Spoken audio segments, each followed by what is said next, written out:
नमस्कार दोस्तों, आज हम आपको सभी को सतयुग में ऐसे भयंकर राक्षस के बारे में बताने जा रहे हैं जिसकी उत्पत्ति से लेकर अंत तक की कहानी बेहद ही रहस्यमयी रही। हम बात कर रहे हैं दोस्तों भगवान शिव और माता जगदम्बा के अंश पुत्र के विषय में। चलिए दोस्तों विस्तार से इस पर नज़र डालते हैं और संपूर्ण जीवन की कथा पर। वामन पुराण के अनुसार सतयुग काल के समय दौरान जब माता जगदम्बा और भगवान विष्णु भूलोक में भ्रमण के लिए आए हुए थे, तब भूलोक में आज के काशी नामक स्थान पर पहुंचकर भगवान शिव पूर्व दिशा की ओर मुख कर बैठ जाते हैं। साथ ही माता जगदम्बा भी पास में होती हैं और क्रीड़ा कर रही होती हैं। जब माता जगदम्बा क्रीड़ा करते हुए भगवान शिव की आंखों को पीछे से जाकर बंद कर देती हैं, जिस कारण समस्त ब्रह्मांड में अंधकार छा जाता है, क्योंकि समस्त ब्रह्मांड भगवान शिव की कृपा दृष्टि से वंचित हो गया था। तत्पश्चात भगवान शिव कुछ समय के लिए अंधकार को मिटाने के लिए अपनी तीसरी आंख खोल देते हैं, जिससे समस्त सृष्टि फिर से प्रकाशमय हो जाती है। परंतु भगवान शिव की तीसरी आंख की प्रकाश तेज से ऊष्मा व्याप्त होने लगती है, जिससे माता जगदम्बा को पसीना आ जाता है और माता जगदम्बा के हाथों के पसीने की एक बूंद धरती पर गिर जाती है।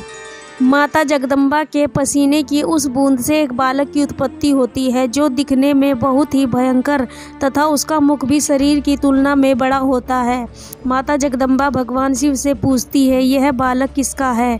तब भगवान शिव कहते हैं, इस बालक की उत्पत्ति आपके धरा पे गिरे पसीने से हुई है, अतः यह आपका पुत्र है। अंधकार में उत्पन्न होने के कारण भगवान शिव बालक का नाम अंधकार रख देते हैं। माता जगदम्बा बालक को अपने साथ ले चलती हैं। उसी समय असुर राज हिरण्याक्ष पुत्र की चाह में भगवान शिव की तपस्या कर रहे होते हैं। तत्पश्चात भगवान शिव हिरण्याक्ष के तप से प्रसन्न होकर हिरण्याक्ष को अंधका सौंप देते हैं।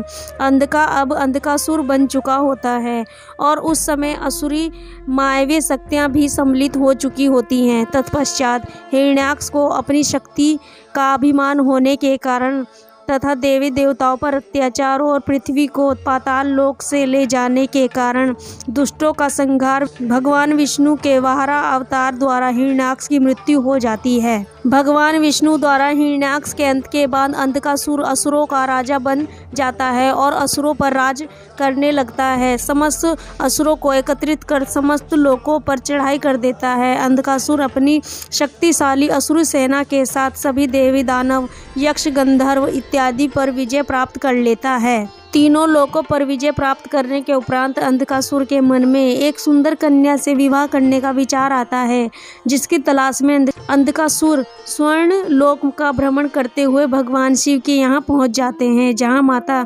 जगदम्बा बैठी होती हैं। भगवान शिव उस समय वहां उपस्थित नहीं होते हैं। अंधकासुर माता जगदम्बा के सौंदर्य को देख मोहित हो जाता है और अंधकासुर को तनिक भी आभास नहीं होता माता जगदम्बा और शिव उसके माता पिता हैं। तत्पश्चात अंधकासुर माता जगदम्बा को विवाह का प्रस्ताव रखने लगा, जिस पर माता जगदम्बा मुस्कुराने लगी। अंधकासुर माता जगदम्बा पर इतना मोहित हो गया था कि अपनी असुरी सेना के सहायता से माता जगदम्बा को बलपूर्वक ले जाने के लिए कोशिश करने लगा।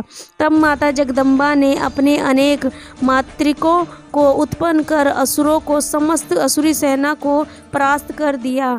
अपनी समस्त सेना का संहार देख अंधकासुर ज्यादा क्रोधित हो जाता है और माता जगदम्बा पर हमला करने के लिए जैसे ही आगे बढ़ता है भगवान शिव सामने आ जाते हैं। तब भगवान शिव को अंधका के बीच में भयंकर युद्ध होने लगता है। अंधकासुर भगवान शिव को कड़ी टक्कर देता है, क्योंकि अंधकासुर माता जगदम्बा का अंश था तथा अंधकासुर ने अपने तप से भगवान ब्रह्मा को प्रसन्न कर अनेक वरदान भी प्राप्त किए थे। भगवान शिव और अंधकासुर का युद्ध काफ़ी लंबे समय तक चला, लेकिन अंत में भगवान शिव अंधकासुर पर हावी हो गए और अपने त्रिशूल से अंधकासुर के सीने में प्रहार कर उसे ऊपर उठाकर अपनी तीसरी आंख खोलकर भस्म कर देते हैं। हमारे पौराणिक धर्म ग्रंथों के अनुसार यह भी तथ्य सामने आया कि जब अंधकासुर को अंत में आभास हुआ कि माता जगदम्बा और भगवान शिव उनके माता पिता पिता हैं तो उन्हें बहुत ही शर्मिंदा हुए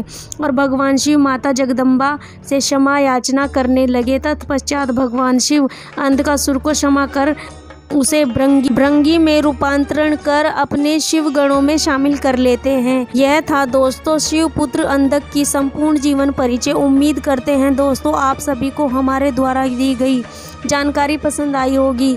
अगर आपके मन में और भी हमारे हिंदू धर्म से जुड़े सवाल हैं तो आप हमें कमेंट बॉक्स में पूछ सकते हैं। और आप लोग अगर हमारे चैनल पे न्यू है तो हमारे चैनल पर लाइक करें, शेयर करें, कमेंट करें, सब्सक्राइब करें और हमें सपोर्ट करते रहें। सभी का दिल से धन्यवाद और महादेव सभी के कष्ट हरेंगे। हर हर महादेव और सभी का थैंक यू।